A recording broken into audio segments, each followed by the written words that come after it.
এই যে ডিবি হারুন, এই চান্দু কিন্তু কম বাটপারি করে নাই, কথা বলেন না কেন?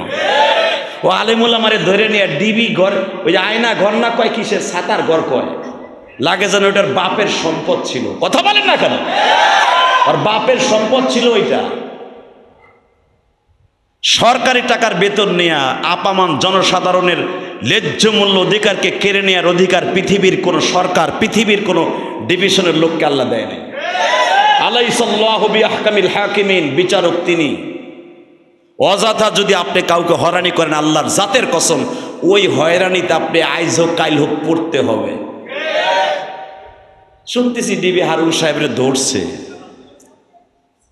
ভুয়া না সত্য জানি না, যদি ধরে থাকে আমি বলবো বর্তমান যিনি সরকার আছেন, ক্ষমতা যিনি চালাচ্ছেন, ওই আয়না ঘর নামের যে জিনিসটা বস্তুটা বানাইছে আপামান জনসাধারণের জন্য, ওরে অন্তত একটা সপ্তাহ এনে রাখবেন ওইভাবে। এটা আমাদের 18 কোটি মানুষের দাবি, কথা বলেন না কেন? 18 কোটি মানুষের দাবি যে ডিবি হারুন রে ধইরা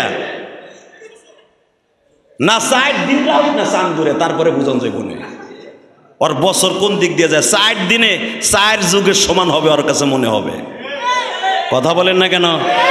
এটা আমি বলি নাই, আপনি ভাবতেছেন ইলিয়াস রহমান জিহাদি বানাই বলতেছেন না।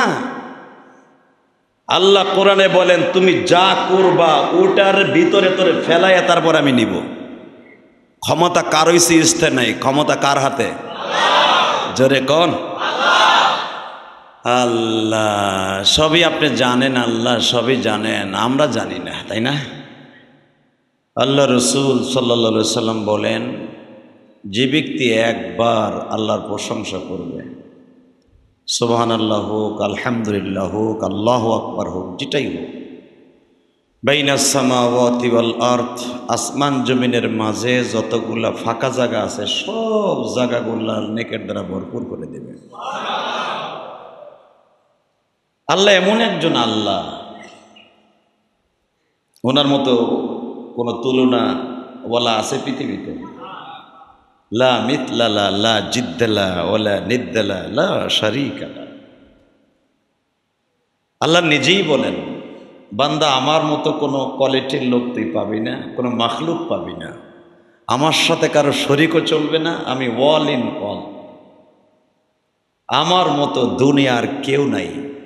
উনি নিজে বলেন দুনিয়ার বাদশাহীর ক্ষমতা 5 বছর, 10 বছর, 15 বছর, 17 বছর, 20 বছর, 25 বছর গাদ্দাফি অনেক কেসেঞ্জারি দেখাইছে থাকার জন্য, পারছে। আসলে মসজিদটা হলো রাজনীতির মুক্ত থাকাই ভালো, আলহামদুলিল্লাহ বলেন। কারণ এখানে শুধু যে এক দলের লোক নামাজ পড়ে তা না, মসজিদে হার দলের মানুষ নামাজ পড়ে। আর আমরা বক্তা মানুষ তো, মাঠে ময়দানের কথা মসজিদে চলে না, সমস্যা হলো এইখানে।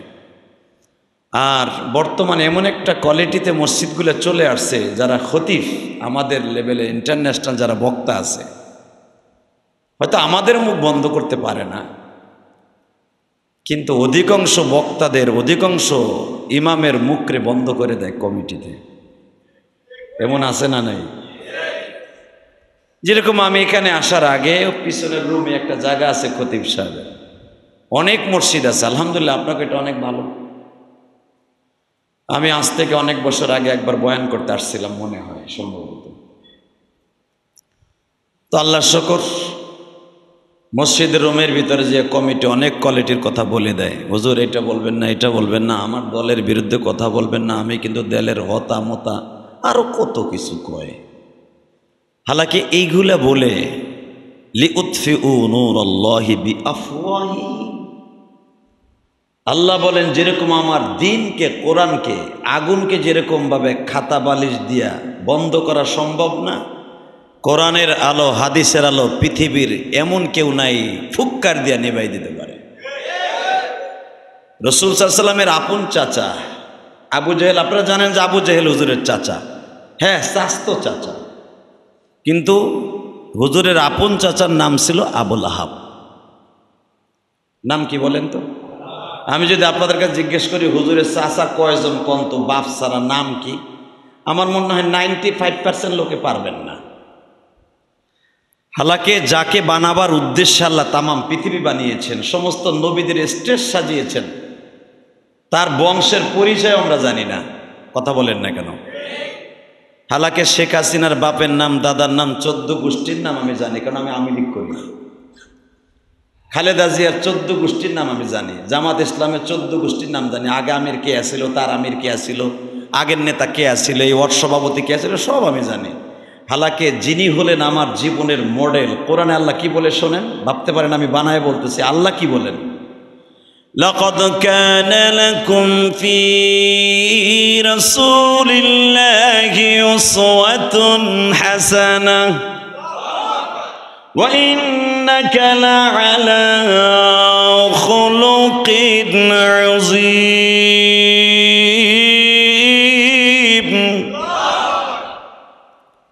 এটা কিন্তু কোনো পৃথিবীর কোনো বাদশার খেতাব না, ডাইরেক্ট কোরআনের আয়াত। লাকাদ কানা লাকুম ফি রাসূলিল্লাহি উসওয়াতুন হাসানাহ। তোমার গোটা জিন্দেগির রাজনীতি শেখার জন্য, তোমার গোটা জিন্দেগির চরিত্র পরিবর্ধন করার জন্য উসওয়াতুন হাসানাহ। অন্য কোনো নেতা দেখতে হবে না, আমার নেতা কি কোট গায়ে দেশে ওই কোট আমার পড়তে হবে, নাহলে আমার ওই দলের নেতা কইব না। কথা বলেন না কেন? আমার নেতায় কি চশমা পড়ছে আমি তার রূপ ধারণ করলাম, এটা কিন্তু কোরআনে কয় নাই আল্লাহ। ডাইরেক্ট আল্লাহ বলেছেন যদি উম্মতে মুহাম্মাদি দাবি করে থাকো, তুমি যেই দলেরই হও, লাকাদ কানা লাকুম ফি রাসূলিল্লাহি উসওয়াতুন হাসানাহ। তোমার গোটা জিন্দেগিটা পরিবর্ধন করার জন্য তোমার নবীর আদর্শই উত্তম আদর্শ। হ্যাঁ সুবহানাল্লাহ। কালকে করেন, কারণ কালকে তো আমি থাকবো না। ভালো করে বুঝবেন, আমি শুরুতেই বলছি যে একবার আলহামদুলিল্লাহ বলবেন, এটা কোনো দলের প্রতীক না, এটা কোনো দলের প্রতীক না। সুবহান আলহামদুলিল্লাহ কোনো দলের প্রতীক না, কিন্তু এটা আল্লাহর লকব। কেউ যদি বলে, ওই লোকটা যদি এই শুক্রবারে বলে আগামী শুক্রবার আসার আগে তার আমলনামায় সারা পৃথিবীতে এত পরিমাণ নেক জমা হবে, ওই লোকটা যদি মারা যায়, যদি শয়তান তার পাশেও চলে আসে, নেক আমল আপনার সামনে বডিগেট হয়ে দাঁড়ায় বলবে এই লোকটা গত সপ্তাহে সুবহানাল্লাহ বলতে বলতে আমার মালিকরে খুশি করে ফেলেছে। এই লোকের কাছে বাটপারি চলবে না। ইবলিসকে বলবে খুতওয়াতুশ শাইতান ইন্নাহু লাকুম আদুব্বুম মুবিন, আমি জানি তুই আল্লাহর এই বান্দার শত্রু, আল্লাহ নিজে বলেছে, অতএব আজকে এই ব্যক্তির জন্য শত্রুমি করা যাবে না। কারণ গত শুক্রবারে 30শে আগস্ট তার জুমার নামাজটা এমন হয়েছিল, ইলিয়াস রহমান জেহাদি বলেছিল তার জুমার নামাজের অ্যাকাউন্টে এত পরিমাণ সওয়াব জমা আছে, তুই ইবলিসের আজকে খানা নাই, আজকে আমাদের তার বডিগেট হয়ে গেছে। আপনি কোন দলের এটা দেখবেন আপনার নেকে, আপনার বদ আমলে আর নেক আমলে আপনি কোন দলের কোন দলের নেতা এটা দেখবে না, ও দেখবে আপনি আল্লাহকে সন্তুষ্ট করছেন, আপনার পাশে বডিগেট হয়ে দাঁড়ায় যাবে। আরো জোরে বলেন, আরো জোরে। আমার মনে হয় আমার মতো কোনো খতিব সাহেব আপনাকে এতবার সুবহানাল্লাহ বলায় নাই, এই জন্য অভ্যাস কম। কিন্তু মনে রাখবেন, যেখানে এখানে খতিবগিরি যেই করুক, আপনার নিজের থেকে সুবহানাল্লাহ বলবেন। আমি বলাবো যে আপনি বলেন সুবহানাল্লাহ, তাহলে অর্ধেক সওয়াব কমিয়ে যাবে। আর আপনি নিজের থেকে যদি করেন, ইনশাল্লাহ আপনার সওয়াব হবে 3 গুণ। কই বললেন না তো? আমি দেখি এর পরের চান্স নিজের থেকে কয়বার কম। যদি কোনো মানুষ একবার আলহামদুলিল্লাহ বলে, এই শুক্রবার বলে যাবেন, আগামী শুক্রবার আসার আগে যদি আপনি মারা যান, এই ঠোঁট দুইটা আল্লাহর জিম্মায় চলে যাবে। আল্লাহর জিম্মায় যাইবার পরে আপনার জবান দিয়ে অন্তত কাউকে একটা গালি দিবেন, এই কাজ আল্লাহ করাবেন না আপনারে দিয়া। আপনি কাউকে বকা দিবেন, আপনি কাউরে কষ্ট দিবেন, গিবাত করবেন, অন্তত ওই আলহামদুলিল্লাহ বলবে, তুই না বাটপার কই আইলে আলহামদুলিল্লাহ, তুই আবার এখন আবার ওই বেটা গিবাত কসকে। অন্তত আল্লাহ বলেন জুমার দিন যদি কোনো মানুষ আলহামদুলিল্লাহ দিয়ে আমি আল্লাহকে খুশি করে, কারণ গরিবের জন্য জুমার দিনটা হলো হজের দিন। আরাফার মাঠে হাজিরা হজ করতে যায় জীবনে একবার ফরজ, আরাফার মাঠে একবার যাওয়া ফরজ, এরপরে যতবার যাবেন নফল। আর গরিবের জন্য প্রতি জুমা হলো তার হজ ফরজ। ও যতবার সুবহানাল্লাহ বলবে, সে যেন আরাফার মাঠে যাই আমি আল্লাহকে সন্তুষ্ট করার জন্য লাব্বাইক আল্লাহুম্মা লাব্বাইক বলে আমার ডাক দিল। কারণ লাব্বাইক মানে আল্লাহ আমি হাজির, আর আলহামদুলিল্লাহ মানে আল্লাহ তোমার প্রশংসা করছি। কারণ আমার বাপে এই মসজিদে নামাজ পড়তো, আমার দাদা এই মসজিদে নামাজ পড়তো, সিঁড়ি বেয়ে বেয়ে আমার বাবা লাঠি ভর দিয়ে আসতো, বাবার স্মৃতিগুলো এখনো আমার মাথার মধ্যে ঘুরে। তুমি এখনো পর্যন্ত আমার পাও দুইটা ভালো রেখেছো, জবানটা ভালো রেখেছো আল্লাহ, এখনো আমি দুই তালা উঠে জুমার নামাজ পড়ার এবিলিটি আমাকে দান করেছো। এই প্রশংসা আমি করে শেষ করতে পারবো না, এই জন্য তোমার প্রশংসা জোরে সরে বললাম আলহামদুলিল্লাহ। আমি কসম করে বললাম, জীবনে আপনার সাথে আমার দেখা হোক বা না হোক, আমি কসম করে বলে গেলাম, আজকে আপনি আমার 2000 আগস্টের 30শে আগস্ট, আজকে 30শে আগস্ট কিয়ামতের মাঠে তো বললে আমার দেখা হইব।